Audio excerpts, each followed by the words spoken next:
Hello everyone, list study में आप सभी का स्वागत है।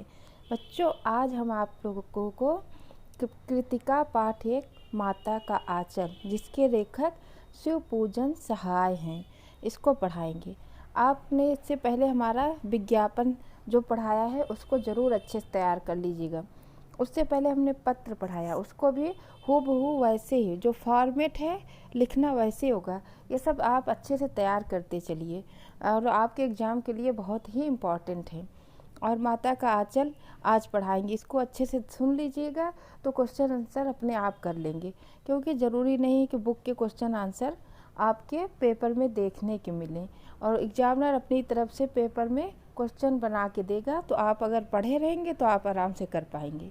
ठीक है, आप लोग हमारा वीडियो शुरू से लेकर आखिरी तक ज़रूर देखा करिए, लाइक शेयर सब्सक्राइब भी कर दिया करिए। आइए शुरू करते हैं। जहाँ लड़कों का संग तहाँ बाजे मृदंग, जहाँ बुढ़ों का संग तहाँ खर्चे का तंग। मृदंग मतलब एक प्रकार का वाद्य यंत्र होता है। ठीक, जहाँ लड़के होंगे वहाँ मस्ती करेंगे, खूब खेलेंगे, धूम मचाएंगे। ठीक है, और जहाँ बड़े बुजुर्ग होंगे वो भाई अपने रोज़मर्रा की ज़िंदगी की बातें करेंगे, खर्चे की बातें करेंगे कि आज तंगी है, आज इतना खर्चा हो गया। ठीक है, तो बच्चे जब होते हैं तो खूब मौज करते हैं। तो अभी आप लोग भी दो काम करिए, मौज करिए और पढ़ाई मन लगा कर करिए। हमारे पिता तड़के, तड़के मतलब सुबह सवेरे उठकर निबट नहाकर पूजा करने बैठ जाते थे। हम बचपन से ही उनके अंग लग गए थे, अंग मतलब उनके साथ साथ रहने लगे थे। माता से केवल दूध पीने तक का नाता था, इसलिए पिता के साथ ही हम भी बाहर की बैठक में ही सोया करते थे। बैठक मतलब जैसे आजकल ड्राइंग रूम, जहाँ मेहमान बैठते थे, तो पहले लोग बैठक बनवाते थे। तो वहाँ कौन बैठता था? वहाँ जो मेहमान आते थे, तो इनके पिताजी कहाँ सोते थे? बैठक में। वह अपने साथ ही हमें भी उठाते और साथ ही नहला धुलाकर पूजा पर बिठा लेते। हम भभूत का तिलक लगा देने के लिए उनको दिक करते मतलब करने लगते, जिद करते। भभूत समझते हैं? जैसे अगरबत्ती जब जलाते हैं तो जो उसकी राख घिरती है उसी को भभूत कहते हैं। कुछ हंसकर, कुछ झुझुलाकर और कुछ डांट कर वह हमारे चौड़े लिलार, लिलार मतलब माथा में त्रिपुंड, ऐसे 3 उंगलियों से ऐसे माथे पे खींच देते थे। क्या कहा जाता था उसे? एक प्रकार का तिलक जिसमें ललाट पर 3 आड़ी, ललाट वही माथा या अर्धचंद्राकार रेखाएं बनाई जाती थी। कभी आपने साधु बाबा को देखा होगा तो उनके ऐसे माथे पर 3 उंगलियों का ऐसा निशान बना रहता था। ठीक है, तो त्रिपुंड उसी को कहते हैं। कर देते थे। हमारे लिलार में भभूत खूब खिलता था। सिर में लंबी लंबी जटाएं थी जैसे भोलेनाथ की। भभूत रमाने से हम खासे बम भोला बन जाते थे। पिताजी भी हमें बड़े प्यार से भोलानाथ कहकर पुकारा करते थे।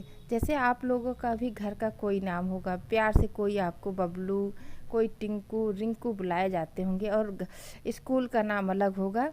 उसी तरह इनके पिताजी ने भी इनका नाम भोलानाथ रखा था, पर असल में हमारा नाम था तर्केश्वर नाथ।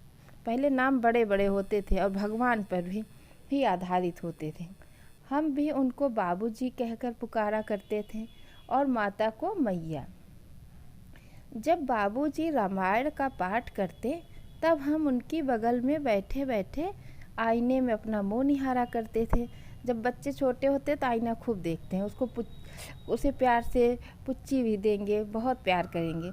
जब वह हमारी ओर देखते तब हम कुछ लजाकर और मुस्कुराकर आईना नीचे रख देते थे और वह भी मुस्कुरा पड़ते थे। लजाकर मतलब शर्मा कर। जैसे आप अपना चेहरा तरह तरह के बना रहे हैं, उस समय आपके मम्मी पापा या कोई आ जाए तो आप भी थोड़ा शर्मा जाते हैं, हिचकिचा जाते हैं। ठीक, जब बाबूजी रामायण का पाठ करते तब हम उनकी बगल में बैठे बैठे आईने में अपना मुंह निहारा करते थे। हाँ, यहाँ तक। पूजा पाठ कर चुकने के बाद वह राम राम लिखने लगते। राम राम किस पर लिखते थे? एक कागज़ पर, जो उनकी पोथी थी। अपनी एक रामनामा बही पर 1000 राम नाम लिखकर वह उसे पाठ करने की पोथी के साथ बांध कर रख देते थे। रामनामा उनकी वही पोथी थी, उसी पे राम राम 1000 बार लिखते थे। फिर 500 कागज़ के छोटे छोटे टुकड़ों पर राम नाम लिखकर आटे की गोलियों में लपेटते और उन गोलियों को लेकर गंगा जी की ओर चल पड़ते थे।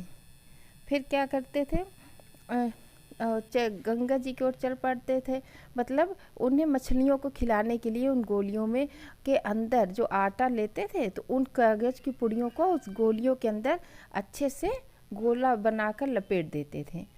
उस समय भी हम उनके कंधे पर विराजमान रहते थे, मतलब उनके कंधे पर बैठ जाते थे। जब वह गंगा में एक एक आटे की गोलियां फेंककर मछलियों को खिलाने लगते, तब भी हम उनके कंधे पर ही बैठे बैठे हंसते रहते।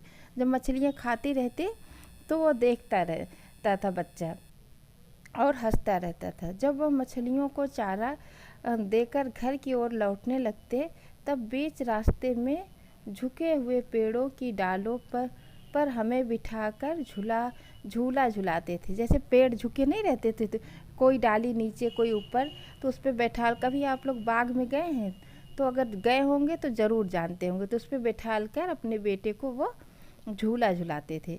कभी कभी बाबूजी हमसे कुश्ती भी लड़ाते थे। वह शिथिल होकर हमारे बल को बढ़ावा देते और हम उनको पछाड़ देते। यह उतान पड़ जाते। उतान का मतलब पेट के बल लेट जाना, और हम उनकी छाती पर चढ़ जाते।